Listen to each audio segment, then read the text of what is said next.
Hey everyone, and welcome to my channel. Today, I'm going to show you how to post on Basecamp.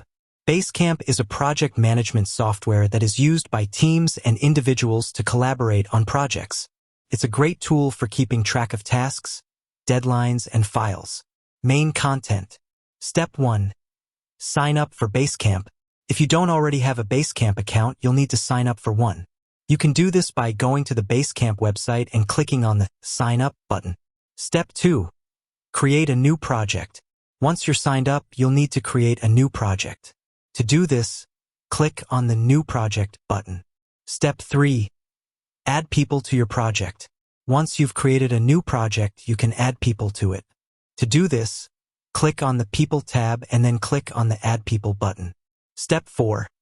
Create a new to-do. Now that you have a project and people, you can create a new to-do. To do this, click on the To-Dos tab and then click on the New To-Do button. Step 5. Enter the details of your to-do. Once you've clicked on the New To-Do button, you'll need to enter the details of your to-do. This includes the title of the to-do, the due date, and the assignee. Step 6. Save your to-do. Once you've entered the details of your to-do, you can save it by clicking on the Save button. Step 7. Post your to-do. Once you've saved your to-do, it will be posted to your project. You can see your to-do in the To-Dos tab. Additional tips.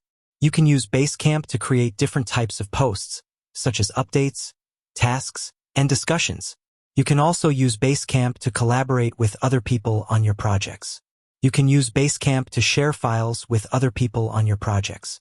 Basecamp is a great tool for keeping track of your projects and staying organized. I hope this video has helped you learn how to post on Basecamp. If you have any questions, please leave a comment below. If you're looking for a project management tool that can help you stay organized and collaborate with others, I highly recommend Basecamp. Thanks for watching. I hope you enjoyed this video. If you did, please give it a thumbs up and subscribe to my channel for more videos like this. With that said, thanks for watching, and until next time.